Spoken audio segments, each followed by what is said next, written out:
وبياكل فهمش حاجة. وبيبقى صوت مش واضح. أيوه، ده الدوشزاك. وبنقعد كلنا نسكت عشان نسمعه، وفي الآخر برضه مش بنسمع حاجة. Also es gibt hier verschiedene Durchsagen und verschiedene Verkehrsmittel, يعني واحدة في الزug, واحدة am Flughafen und so weiter. Okay, wir werden das zusammen hören und dann ergänzen Sie diese Informationen, okay? هتسمعوا وتعملوا إعجانسهم للحاجات اللي هنا، okay?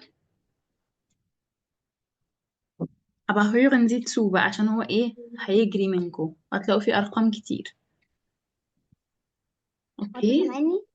bitte? Nein, لسه سامعينك دلوقتي اهو. اوكي. Okay, möchten Sie etwas sagen?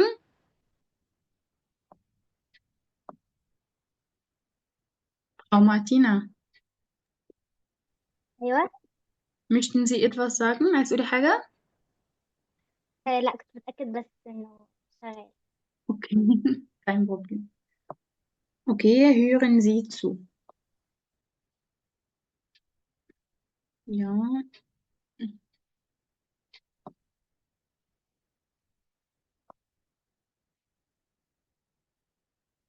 Kapitel 7, Aufgabe 12a. Durchsagen. Willkommen in Berlin Hauptbahnhof. Ihre nächsten Anschlussmöglichkeiten: der ICE 654 nach Frankfurt fährt um 13:45 Uhr am Gleis 5. Der Eurocity nach Amsterdam um 13:54 Uhr am Gleis 8 und der ICE nach Hamburg um 14:12 Uhr am Gleis 7. Achtung am Gleis 7. Der Intercity aus München zur Weiterfahrt nach Hamburg, planmäßige Abfahrtszeit 14:12 Uhr, hat 30 Minuten Verspätung. Passagiere für den Flug LH 542 nach London gehen bitte zum Flugsteig B14. Ich wiederhole. Passagiere für den Flug LH 542 nach London gehen bitte zum Flugsteig B14. Liebe Fahrgäste, unser Bus hat einen Motorschaden. Er kann leider nicht weiterfahren. Bitte steigen Sie hier aus und nehmen Sie die Straßenbahnlinie 9 Richtung Zentrum. Hier eine wichtige Durchsage für Autofahrer auf der A8 Richtung Salzburg. Bei Holzkirchen sind Personen auf der Fahrbahn. Bitte fahren Sie langsam.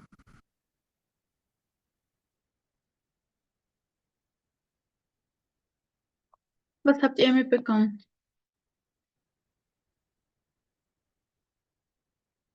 Hm. طبعا مش محتاجة اقول لك انك هتعيدي. Warum? Na, مش هعيد. Möchten Sie das nochmal hören? Also jeder von euch? Ja, bitte. War das unklar? Frau Amal, Frau Hanin, Frau Malak? Es ist klar, aber schnell. Ja, es geht schnell. Okay, dann nochmal. بس هو المفروض ان هو نوع einmal يعني، بس ماشي عشان مبقاش ليكوا حجة بقى. يلا hören Sie zu. Kapitel 7, Aufgabe 12a. Durchsagen. Willkommen in Berlin Hauptbahnhof. Ihre nächsten Anschlussmöglichkeiten: der ICE 654 nach Frankfurt fährt um 13:45 Uhr am Gleis 5. Der Eurocity nach Amsterdam um 13:54 Uhr am Gleis 8 und der ICE nach Hamburg um 14:12 Uhr am Gleis 7. Achtung am Gleis 7. Der Intercity aus München zur Weiterfahrt nach Hamburg, planmäßige Abfahrtszeit 14:12 Uhr, hat 30 Minuten Verspätung. Passagiere für den Flug LH 542 nach London gehen bitte zum Flugsteig B14. Ich wiederhole. Passagiere für den Flug LH 542 nach London gehen bitte zum Flugsteig B14. Liebe Fahrgäste, unser Bus hat einen Motorschaden. Er kann leider nicht weiterfahren. Bitte steigen Sie hier aus und nehmen Sie die Straßenbahnlinie 9 Richtung Zentrum. Hier eine wichtige Durchsage für Autofahrer auf der A8 Richtung Salzburg. Bei Holzkirchen sind Personen auf der Fahrbahn. Bitte fahren Sie langsam. Hm. Was habt ihr mitbekommen? Worum es geht hier?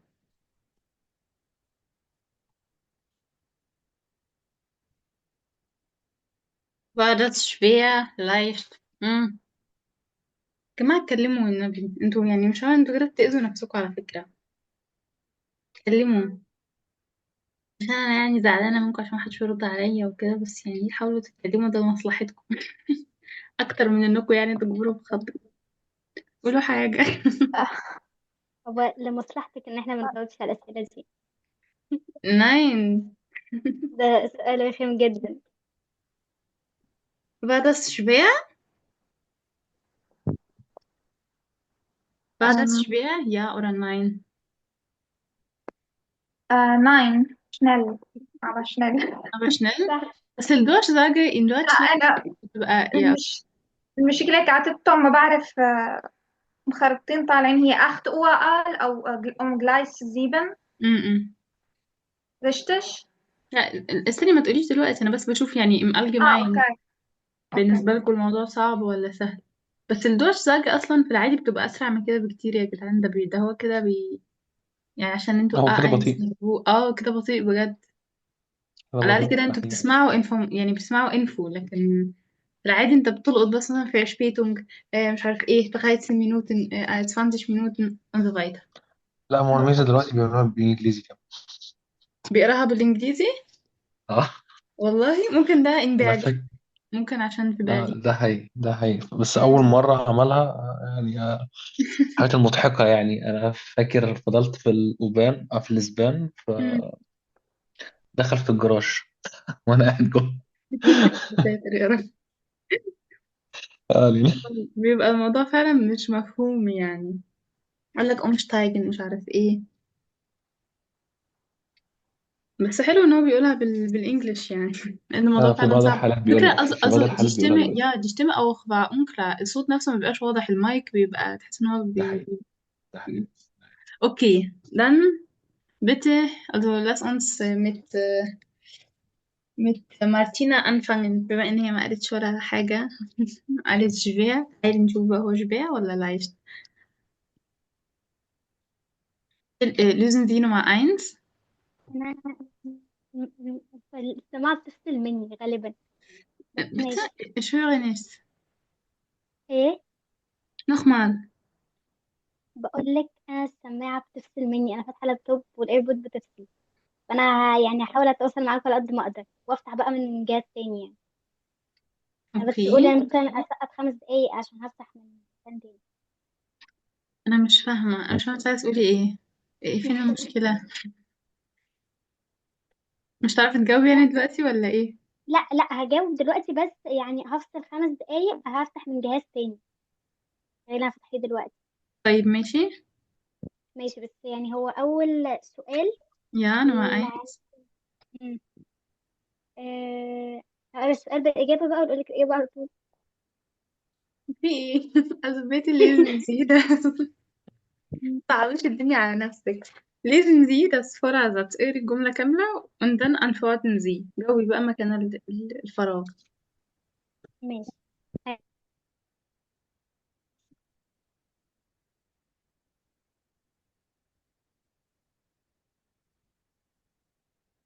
höre gar nicht. مش سامعة حاجة. Vielleicht hat sie ein Problem. Bitte, Herr Adel, lösen Sie Nummer 1. أقول الإجابة على طول ولا؟ Nein, lesen Sie. Okay.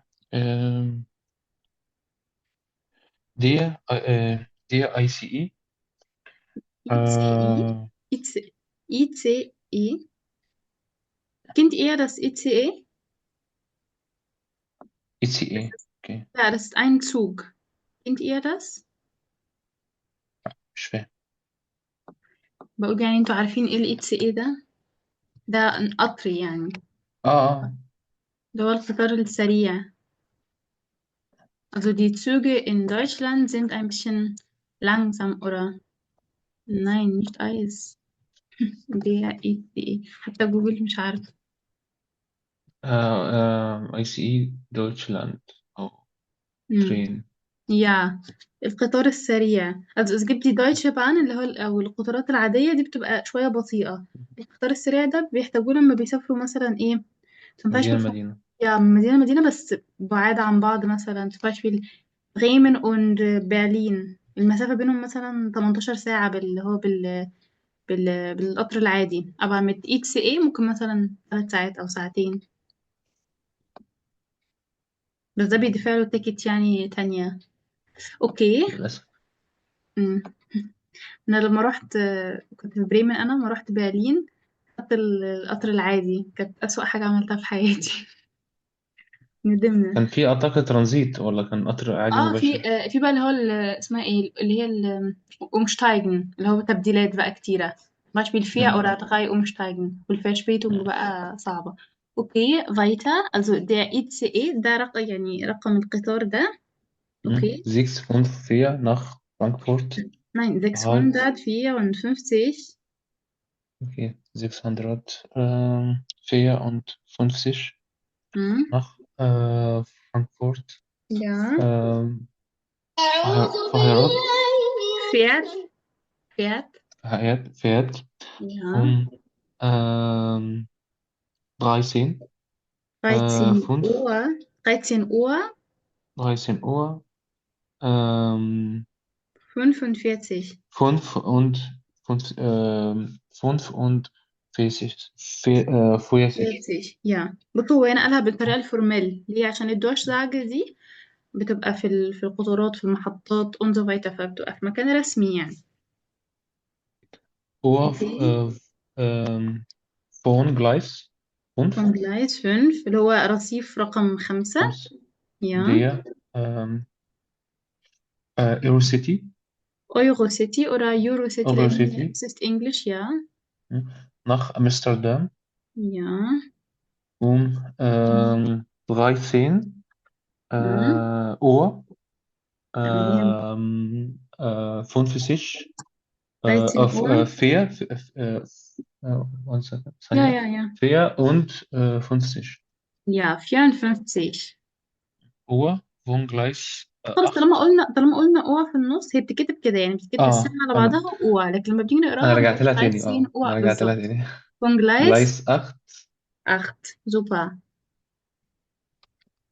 Okay, und der ICE? nach Hamburg um 15 Uhr und Solfstisch. Äh, bitte? 15? 12 Solfstisch, ja. 12. 12, 12. 15 Uhr 12. Okay, ist das richtig? Ja, Frau Amal, die letzte. Also der ICE nach Hamburg fährt um 15 Uhr 20 oder? Nein, Hm? 14 Uhr und 12. 12? Ja, Du sicher? 14 Uhr, ja. 12 oder 20? انت قلتي ايه؟ تهت. 14 Uhr 14, يبقى 12. 12 ja richtig. ما سمعتها 20 انت قلتي 20 ولا انا 12. okay 12 richtig. هي بس فيها 10 اللي وقعت منك يا هر عادل. اوكي bitte Frau Amal okay weiter Nummer 2 معلش، إيه اللي وقع مني تاني؟ اللي هي فيها 10 احنا حضرتك قلت 15 هي 15 يعني nein das war 14 Uhr اللي هي الساعة اوكي تمام. 14 أو 12 اوكي weiter Frau Amal Okay. Der Intercity nach Hamburg hat 30 Minuten Verspätung. ja 30 Minuten Spätung äh, Verspätung meinst du? Ja, Kennt ihr alle Verspätung?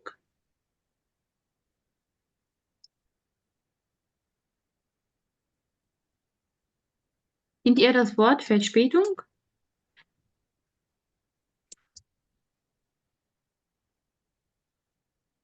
Leute Verspätung اللي هو التأخير يعني القطر الانتر سيتي اهو انتر سيتي ده نوع شركة قطورة يعني بيقول لك القطر اللي هو الانتر سيتي ده nach هامبورغ اللي رايح لهامبورغ هات ايه هياخد اسمها ايه 30 Minuten spät يعني هتأخر نص ساعة ده أقل حاجة okay bitte Nummer 3 Frau Malek lösen Sie das Ja. Passagiere für den Flug LH 542 mhm.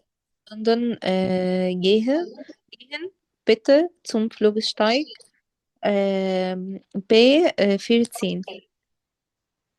Super und was mit Nummer 4 Die Fahrgäste können mit der Straßenbahnlinie Linie Linie Straßenbahnlinie اللي هو خط يعني Straßenbahnlinie الترام كذا 9 ja 9 Richtung mhm. Zentrum fahren. Richtung Zentrum fahren. Okay, vielen Dank. Bitte. Was bedeutet LH? Also den Flug LH. Was ist das? Das ist eine Abkürzung. Aber für was?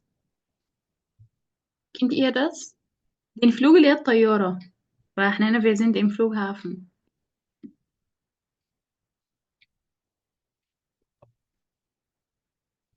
هو ده اسم ال اتش دي اسم الشركة، اسم Ja, شركة ja. الطيران. LH Lufthansa. Kennt ihr لوفتهانزا Lufthansa? يا. مم. لا مجربتوش قبل كده. ده كويس. بس ازاي ده هو اصلا الطيران المحلي الوحيد يعني انت وصلت اه صح صح برلين بتاخد طيارة واحدة عشان انترناسيونال اشتغل أنا بطلع من عندكم من القاهرة. امم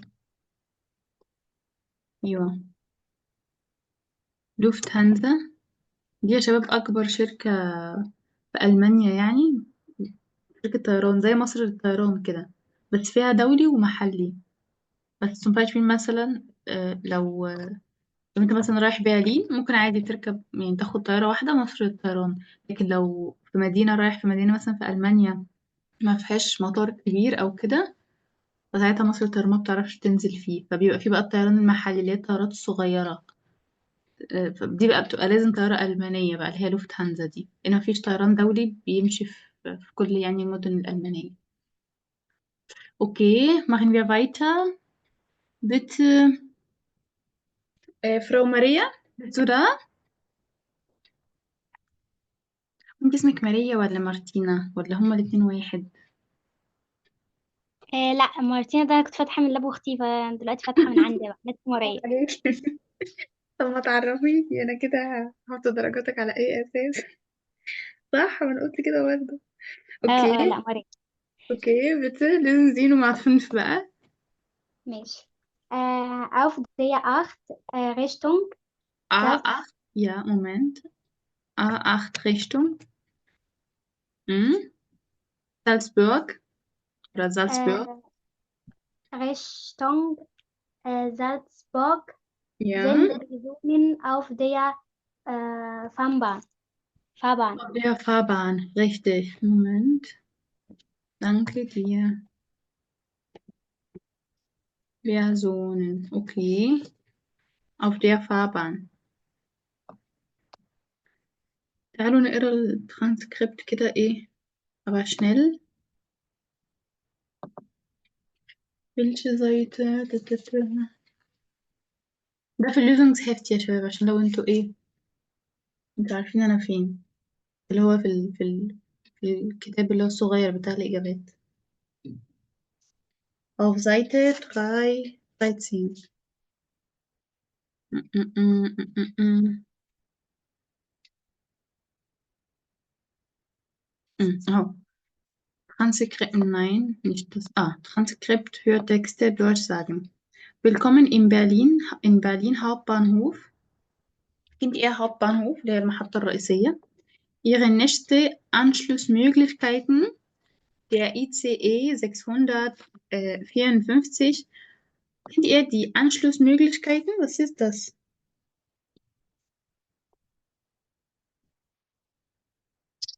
وهنا عايزة أقولك يعني اللي هي الحاجات اللي انت هتوصل لها يعني لإمكانيات الوصول للإي سي اي ده فبيقولك هو في هتقوم من الساعة كذا أم جلايس كذا لو عايز تروح له في الساعة هو هيتحرك الساعة دي على رصيف رقم ايه 5 Anschlussmöglichkeiten اجيبها لكم هنا بس هو دي معلومة المفروض تكونوا انتوا يعني ايه استنتجتوها بما ان انتوا لسه في نص الكابيتل او احنا قصدي في نص الليفل يعني بس عشان الناس الجداد برضو في هاب باوربوينت عندنا باوربوينت ده بيبقى فيه ايه شرح الكابيتل نفسه والوورد بيبقى فيه الكلمات والحاجات اللي احنا ايه بناخدها كده في الحصة او في المحاضرة يعني اللي هي ايه بتبقى حسب الحاجة اللي احنا بنقراها او كده اوكي فالاتنين لا غنى عنهم بس طبعا الباوربوينت هو الاساس هتلاقوا فيه شرح جراماتيك والاسئلة والحاجات دي die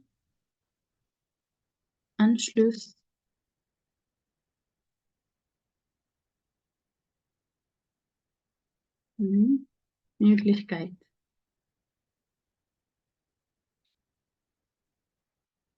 Okay, was noch?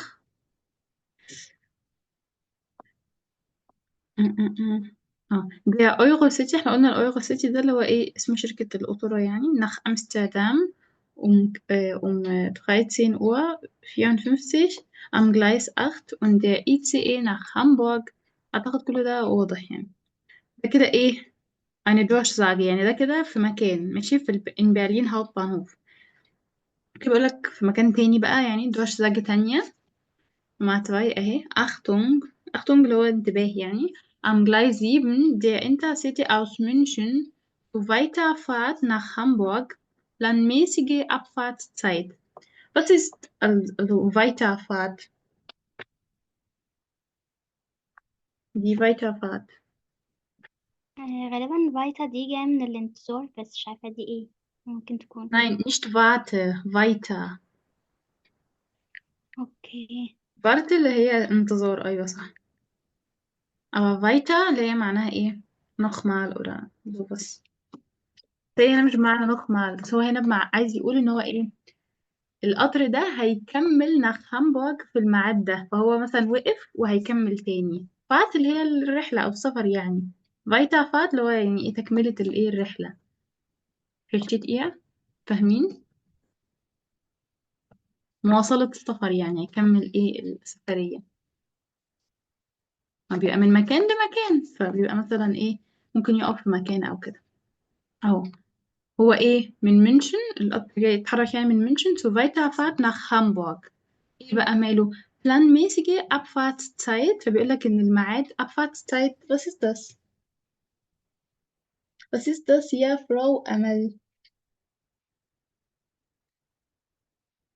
قولي لي ليش ميعاد الرحلة يعني قولي تاني موعد الرحلة.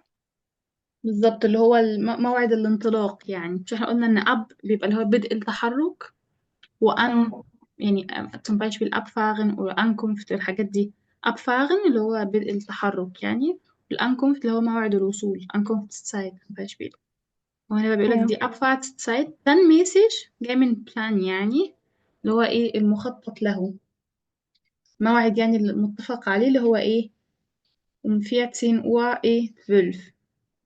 بيقول لك ان هو بقى ماله بقى القطر اللي هو اللي كان مخطط يعني ان هو يتحرك الساعة دي، ماله بقى حت ايه 30 Minuten Verspätung، هيتأخر، اللي ده هيبقى معاه تأخير يعني مش هيجي بقى الساعة 14 12، هيجي ايه متأخر. klar versteht ihr oder حد حاسس ان هو تايه؟ هم.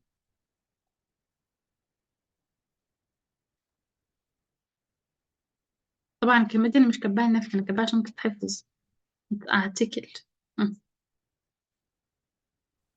معلش خلاص. معناها تاني. Abfahrtszeit اللي هو الموعد التحرك، بدء التحرك يعني. اوكي. إنه في اس هنا ولا نسيها. Abfahrtszeit. Okay. Nummer 3. Passagiere für den Flug Lufthansa اللي هي ال LH. ده رقم الرحلة يعني. اللي هي 542 nach London. أو احنا كده ايه wir sind ايه im Flughafen. Was bedeutet Passagiere يا Frau ملك بقى؟ احنا اتكلمنا في المرة اللي فاتت.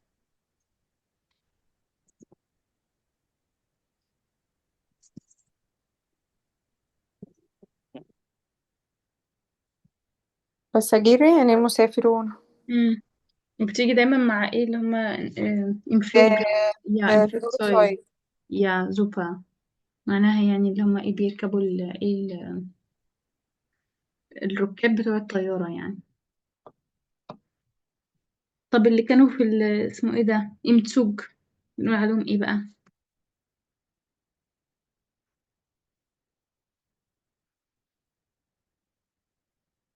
مم. ارجعوا لها كده.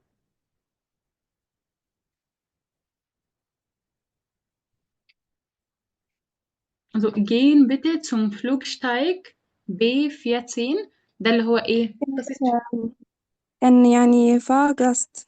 ja Fahrgäste. Fahrgäste اللي هم الركاب بتوع الايه القطار. super. دي Fahrgäste جاي من جاست اللي هو الضيف، وفا جاي من فاغن اللي هو الايه السفر يعني، بس هو هنا قصده فاغن اللي هو مدي متسوق يعني. Fahrgäste. Moment. Ja. Und was mit, also, راحت فين؟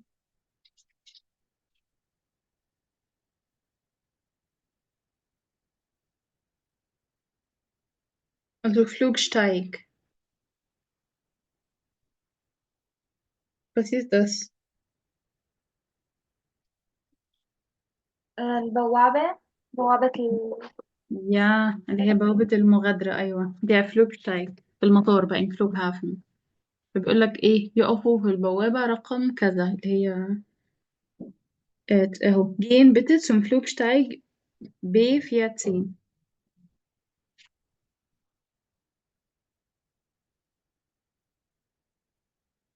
Okay, was noch? Ich wiederhole. Was bedeutet wiederholen? Ja, Herr Adel. Das ist ein Verb. Ich wiederhole. وبعد كده بيقول نفس الكلام. أم، يعيد يعني الكلام. Ja, richtig. wiederholen اللي هو ايه nochmal das sagen. بيعيد نفس الكلام اهو مرة تانية عشان اللي ايه اللي مسمعش، لأنه محدش بيفهم أول مرة كده كده. Nummer 4. Liebe Fahrgäste. اهو بصوا بقى Fahrgäste اهو. يبقى احنا فين اهو unser Bus. نتكلم هنا على الباص. Unser Bus hat einen Motorschaden. يعني الموتور فيه مشكلة يعني. Schaden بمعنى ضرر أو بروبليم يعني أو مشكلة أو كده. لما أجي أقول شهادة مثلا حد مثلا بيقول لي حاجة حزينة مثلا، مبقاش في حد توفى أو حاجة أو فوت مثلا ميعاد مثلا انترفيو مبقاش فيه، فعايزة أقول له يا خسارة أو كده. شهادة يعني يا خسارة كده. Er kann leider nicht weiterfahren. أهو بيقول لك في مشكلة في الموتور في الباص. Er kann nicht weiterfahren. Was bedeutet weiterfahren, ja, Frau Martina? احنا قلنا weiter يعني ايه? Was bedeutet weiter? إيه.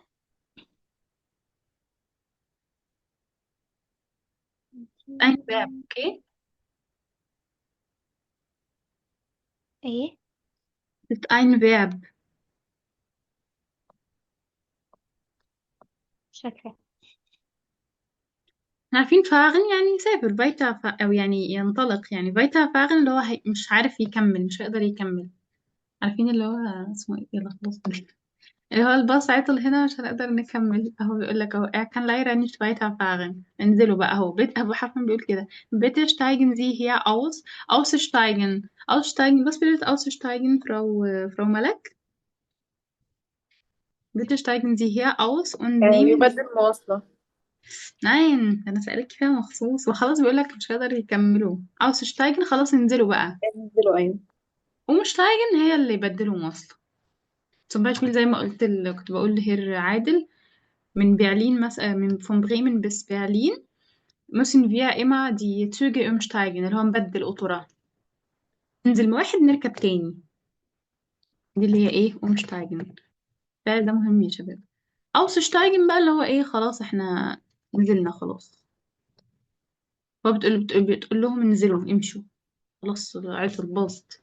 einsteigen اللي هو ايه بقى يا فراو ملك برضو. يصعد للمواصلة أو يركب. يركب بقى المواصلة. einsteigen أنا كده ايه متحرك من بيتي بعمل einsteigen بعد كده بعمل umsteigen zum Beispiel dann mache ich oder steige ich aus بقوم نازلة بقى. بس ein brennbares Verb فعل منفصل اهو. فبتقول لهم اهو bitte steigen Sie hier aus und nehmen Sie die Straßenbahnlinie خدوا الترام رقم ايه 9 Richtung Zentrum. هوديكوا ايه وسط المدينة يعني جاه ايه السنتروم. ده الstraßenbahnlinie رقم الترام والاتجاه بتاعه.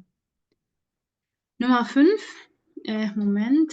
Also hier eine wichtige Durchsage für Autofahrer auf der A8 Richtung Salzburg. هنا بقى ايه durchsage بتتقال للأوتوفارر سائقي العربيات أو السيارات يعني اللي في طريق خط كذا مش عارفة ايه. Bei Holzkirchen sind Personen auf der Fahrbahn. عايزين بقى يقولوا لهم ايه يعني bitte fahren Sie langsam. Was bedeutet langsam? Ist ein Adjektiv oder Adverb. بطء غالبا يعني بتهيألي. ببطء.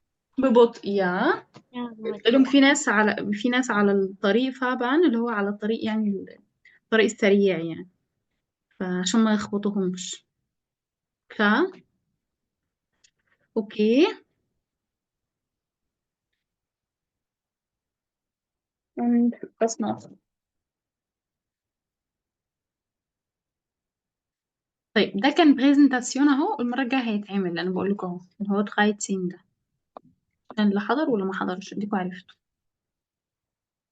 Machen Sie das als Präsentation. Sprechen Sie über die Verkehrsmittel in Ihrer Heimatland oder in anderes Heimatland oder in anderes Land. Okay? استعينوا بالريدمتل دي اهو هطلع تعب nochmal. اقعدوا بقى تتراكم عليكم الحاجات براحتكم. اوكي okay.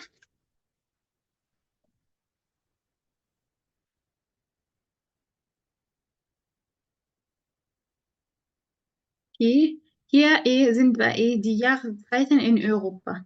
Wir haben schon mal die Monaten genommen يعني خدناها قبل كده aber die Jahreszeiten und das Wetter das ist etwas anders, okay? Deswegen يلا hören Sie zu.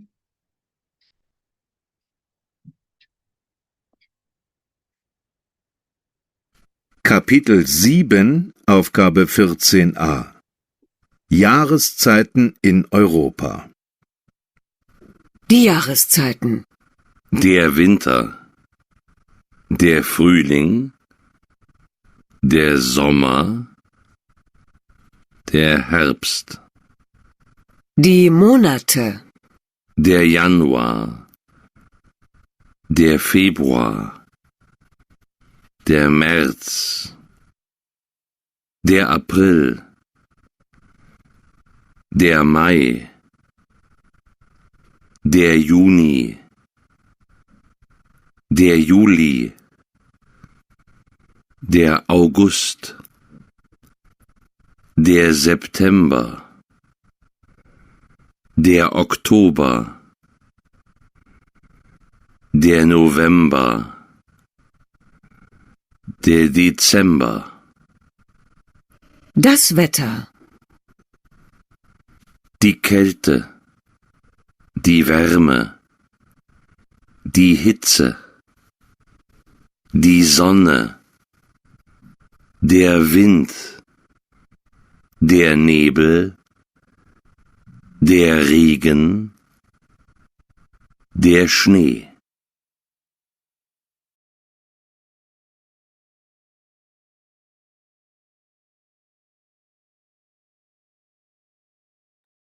Das war leicht, oder? Ja, Und eher die Kälte. Was ist die Kälte?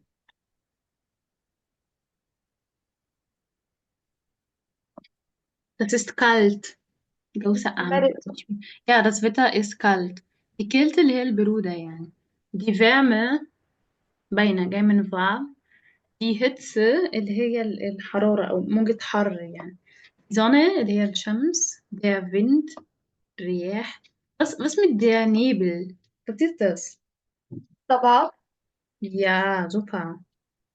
Beispiel, wenn ich sage, es ist neblig, also das bedeutet اللي هو الجو مغيم يعني.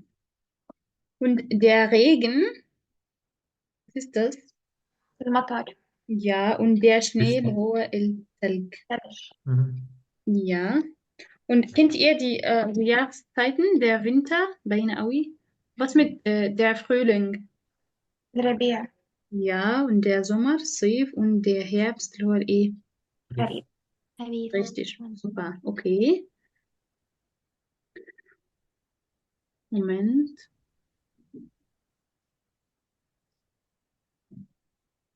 Also hier sind die Jahreszeiten. Frühling, اللي هو ايه؟ im März, April und Mai. Und Sommer, Juni, Juli, August. Und der Winter sind im Dezember, also ist im Dezember, Januar und Februar. Und der Herbst ist im September, Oktober und November. Okay? طيب أنا عايزة أقول zum Beispiel es regnet. عايزة أقول إنها بتمطر، الدنيا بتمطر. الدنيا بتمطر دي يعني إيه؟ هكتب الدنيا بتمطر؟ Nein, wir sagen es regnet. Also Regen oder Moment, also regnen, das ist ein Verb. أهو das Verb regnen يعني تمطر. هي مين اللي بتمطر؟ المفروض السما يعني. Aber wir sagen das nicht. Wir قلنا إنها تمطر. Zum Beispiel أهو es regnet. Es regnet معناها إنها تمطر، اللي هي الدنيا بتمطر يعني. السما بقى اللي بتمطر حاجة مجهولة. unpersönliches Subjekt. الفاعل إحنا مش عارفينه. طبعا يعني المطر بينزل من عند ربنا سبحانه وتعالى، بس أنا قصدي الزوبجكت مجهول. اوكي، في عملية، في بروسيس بتتعمل عشان الدنيا بتمطر او عشان تنزل تلج oder sowas. Okay.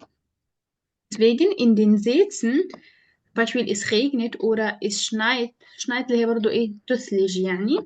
steht es اللي هي es als sogenanntes بقى unpersönliches Subjekt كفاعل Subjekt unpersönlich اللي هو غير معروف. اوكي.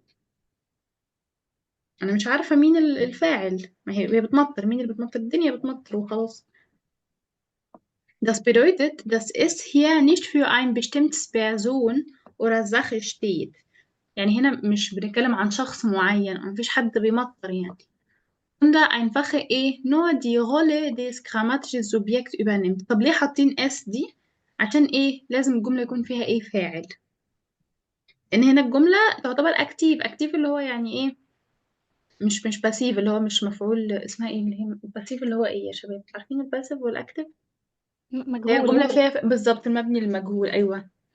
Das Verb regnen bedeutet معناه بقى؟ Regen fällt معناها ان المطر يسقط. fallen اللي هو يقع يعني. فهنا الفعل regnen ده معناه اللي هو بتمطر، ده معناه Regen fällt. und das Verb schneien bedeutet Schnee fällt. Da diese Verben ohne ein konkretes Subjekt nicht grammatisch korrekt wären, benutzt man ايه بقى s als Platzhalter، عشان هنا مفيش فاعل محدد في الجملة دي، وكده كده التلج مش بينزل نفسه، يعني التلج بيعمل ايه؟ بيقع.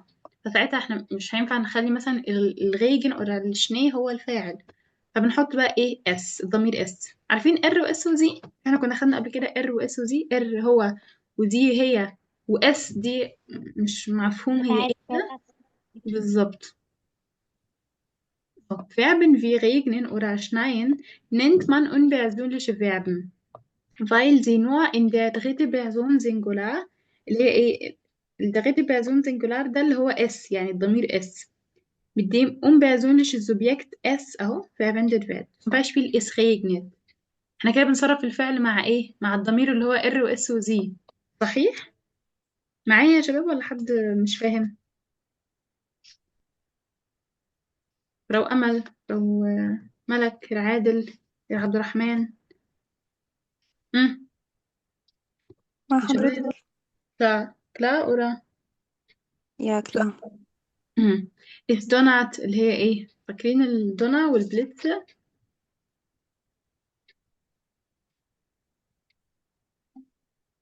مم.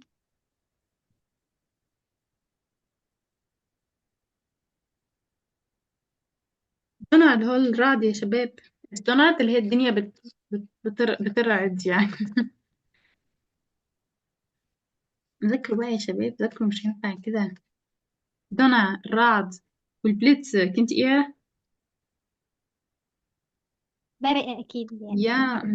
يا سلام. ماشي. لو ده عادي يبقى ده برق يعني، مش الناس اللي مصحصحة مش عارفة ليه، طب هما ساكتين ولا بقى ما كناش خدناها. الدونات سبليتس وهكذا. فاهمين الفكرة؟ Man würde nicht sagen، محدش بيقول ich regne، أنا بمطر، oder wir schneien، احنا يعني بنتلج، اللي هو هنا قصدي يعني التلج يسقط يعني. فهنا فاهمين؟ الأفعال دي مش بتيجي غير بالطريقة دي اللي هي اس، والفعل متصرف مع ايه، مع يعني مع الضمير اللي هو التالت اللي هو ار واس وزي. هنفهم دلوقتي لما نيجي بقى للايه، للübung B auf Seite، welche Seite؟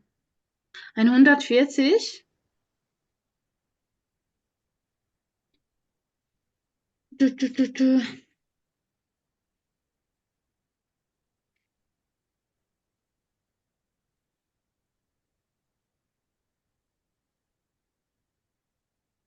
Hm. Also hier, welche Nomen auf Aufgabe A passen zu den Bildern؟ أنهي اسم من الأوجاب اللي فات اللي هو أوجاب A، Buchstabe A، passen zu den Bildern und ordnen sie zu. Okay. Bitte, bitte Frau Hanin, bist du da? Oder sind Sie da? Ja, Jahreszeit der Winter, Monate der Dezember, Ja, und was noch? der Januar, Ja, der Januar und der Februar, der Februar.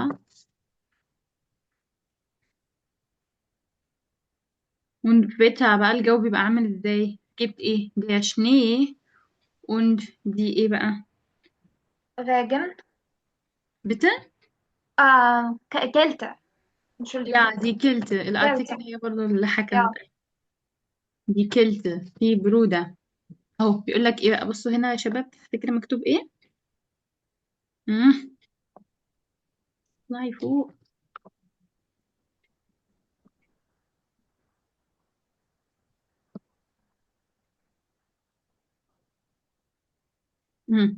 it schneit يعني بتثلج، بتنزل تلج يعني. it schneit. بصوا حاطين الفعل اهو، حاطينه ايه مع الضمير اس.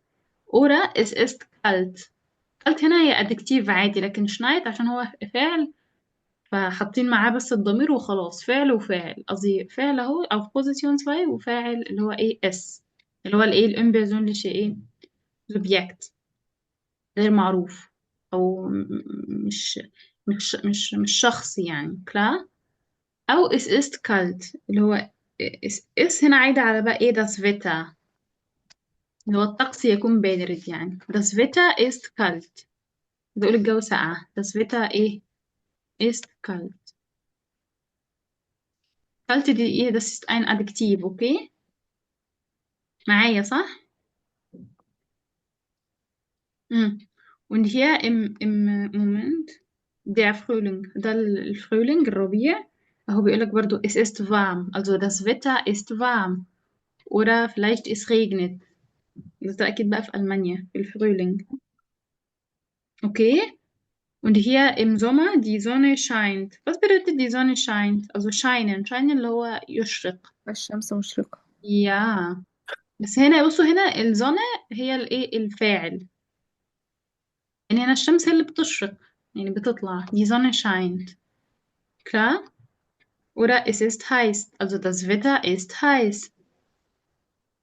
Oder es ist neblig. Also hier بقى im Herbst ده الايه الخريف. Es ist neblig oder es ist windig. Neblig اللي هو المغيم، und windig اللي هي ايه. ريح. هو هنا عايز يقول يعني عاصف. عاصف بالظبط. جاي من wind اللي هي ايه der wind. بقى windish بقت ايه adjective، بقت صفة. الجو ايه عاصف. مش في الخريف الجو بيبقى رياح الخماسين والحاجات دي. لا بقى عادي، ده تعملوا له ausfüllen سهل، يعني ايه zu Hause تعرفوا تعملوه لوحدكم. Okay. Und hier, also die Monate. Welcher Monat ist Ihr Lieblingsmonat? Und welchen Monat mögen Sie nicht so gern? Bitte, Herr Abdurrahman, أيوه. also Sie kommen ein bisschen spät, oder? دخلت متأخر. إيه؟ حضرتك دخلت متأخر. معلش أنا آسف. بيبقى عندك حاجة قبل الكورس يعني؟ لا ده استثناء بس. Okay, kein Problem. Bitte antworten Sie, also welcher Monat ist Ihr oder ist dein Lieblingsmonat? جمعة. Ich höre gar nichts. مش سامعة حاجة خالص.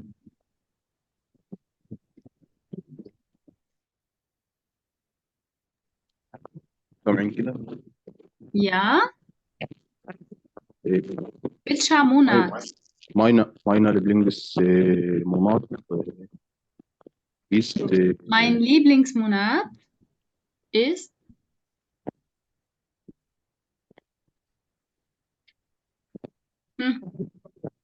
كون، اللي هو شهر. لا الصوت مش واضح خالص تقريبا.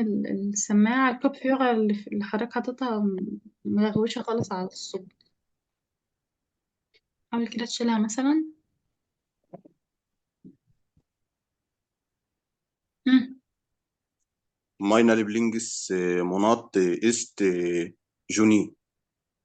Ja, Juni. Hm. Okay. Und welchen Monat mögen Sie nicht? Hm. Äh,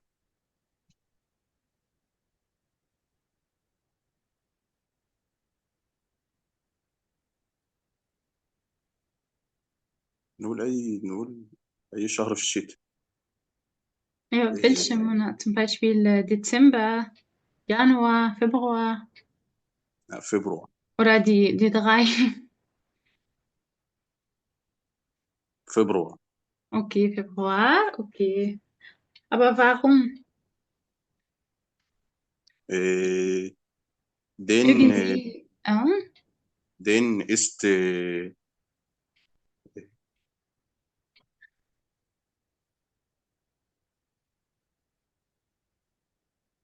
تمطر اللي هي فيندش. Wien, es ist windig. Aber im Winter ist es nicht windig auch. Hier in Ägypten zum Beispiel. Wien, es ist windig. Okay. Vielen Dank, Herr Abdurrahman. Nein, wir brauchen das nicht. Und das auch, wir brauchen das nicht. Okay. Bitte, Moment.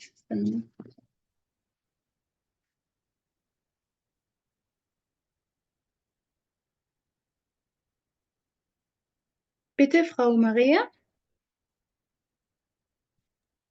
ما عايزاكم كلكم تركزوا في الأسئلة دي عشان دي أسئلة يعني هيجي منها في الامتحان، مش شرط إن أنا أسألها لكم بشكل مباشر. Ja, bitte wählen Sie 2 Monate aus und beschreiben Sie das Wetter in diesen Monaten. Zum Beispiel im Dezember ist es immer kalt und die Sonne scheint nicht oder nicht so viel und es regnet. Verstehen Sie? أنا بس مش عارفة معنى wählen. Wählen, auswählen. Also das ist ein Verb. Auswählen اللي هو ايه يختار يعني او ينقي. فبقول لك ايه نقي 2 Monate. اختاري شهرين واوصفي بقى الجو فيهم بيبقى عامل ازاي. ماشي. Können diese Redemittel also einfach benutzen.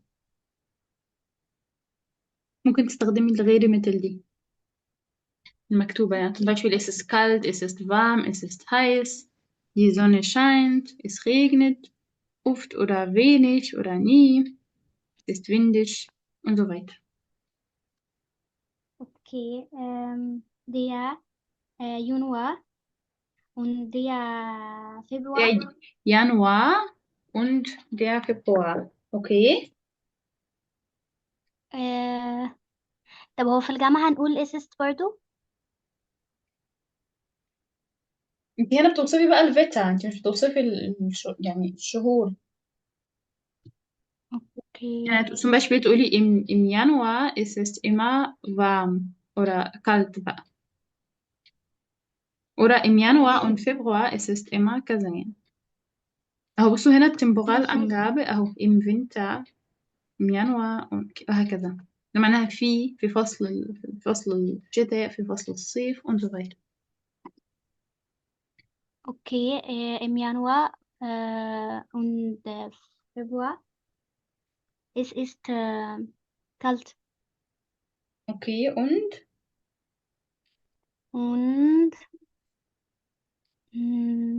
es ist Schnitt. nein مش es ist بقى هنقول es schneit immer. بصوا لما اجي اقول es ist kalt ما هو ايه اللي بارد ده يا جماعة؟ هو ايه اللي بارد؟ انا اللي باردة؟ الشهر هو اللي بارد؟ لا الطقس das Wetter. لا also das Wetter ما تلخبطوش من es ist و es. es هنا ده ايه؟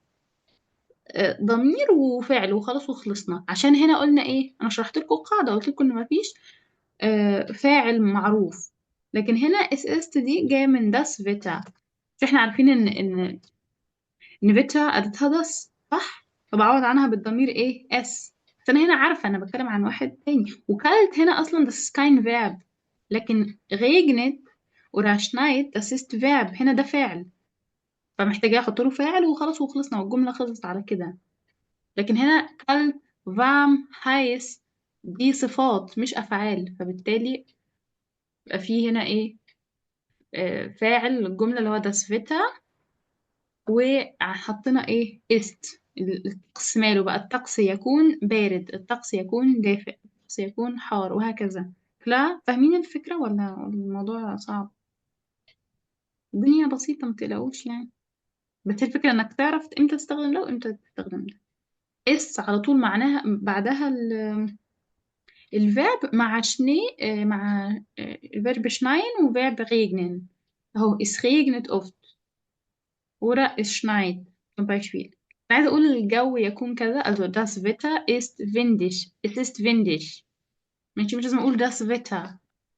وعادي ممكن أقول das Wetter. نقول heute das Wetter heute ist das Wetter schlecht. الجو النهاردة وحش سيء. Es ist kalt zum Beispiel. Versteht ihr؟ Oh, zum Beispiel auch.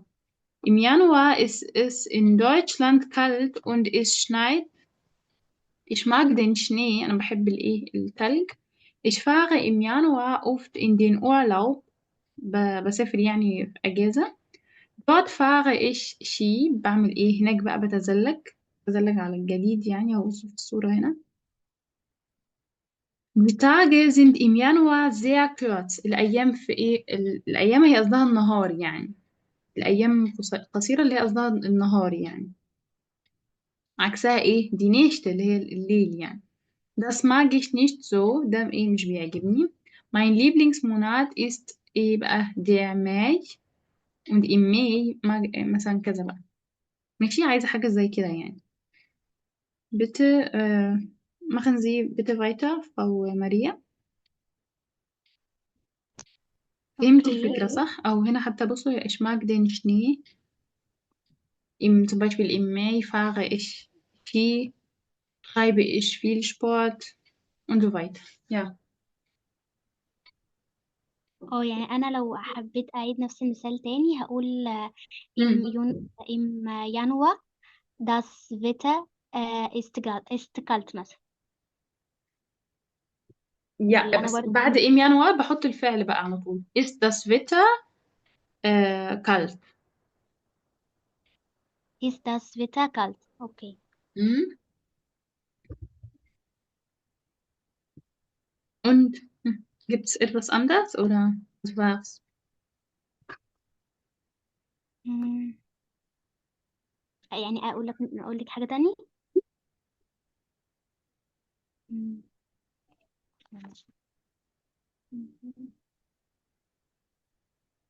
مم. آه، im im Mai Mhm. ist Vater. Bitte im Mai, was noch? Im Mai Vater ist Ist das Wetter? Wetter. يعني im Mai Mhm. äh, Mhm. ist Wetter. Warum? Warm, ja, im Mai ist, ist das Wetter warm. Okay, vielen Dank. Wer ist dran? Bitte, Herr Adel.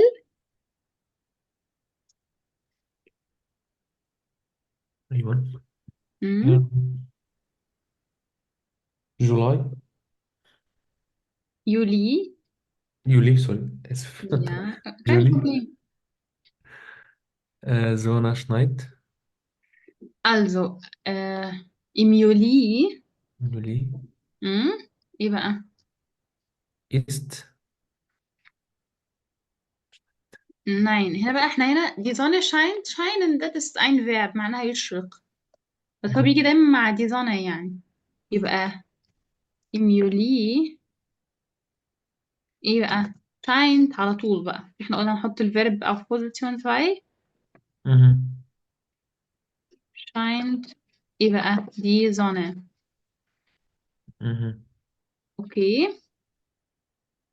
Und Moment, ich habe auch eine andere Frage. Was machen Sie in dieser Monat, also im Juli? Was machen Sie gern? بقى تقولي ايه zum Beispiel im Juli zum Beispiel fahre ich, بس ما ينفعش بقى شي fahren. Treibe ich viel Sport? Gehe ich oft schwimmen? Zum Beispiel fahre ich mit dem Fahrrad? Arbeite ich und so weiter. دي هي Redewendel teilen wir ونسهل لك الموضوع. Im Juli die Sonne scheint und ايه بقى؟ ممكن نقول إيش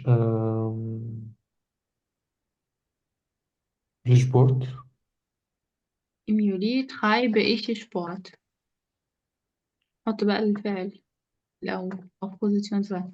Treibe ich viel Sport. Oder gibt es etwas anderes? ممكن gehe ich oft schwimmen zum Beispiel الجو بيبقى حر. ممكن نقول سافر مثلا. آم، بنقول oder und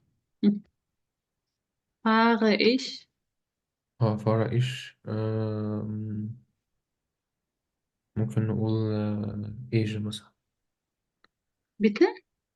ممكن نقول أي اسم دولة، إيطالي مثلا. Okay. Mm, okay. Vielen Dank. Bitte, Frau Hanin, Ja. die letzte Frage. Also, welcher Monat ist dein Lieblingsmonat? Mein Lieblingsmonat ist Dezember. Dezember. Warum? Ich denke, dass Deutschland sehr schön im Dezember ist. Mhm. Ähm, viele Lichter sehen. Ich habe Freude, viele Lichter sehen. Okay. Mein Lieblingsmonat ist Dezember.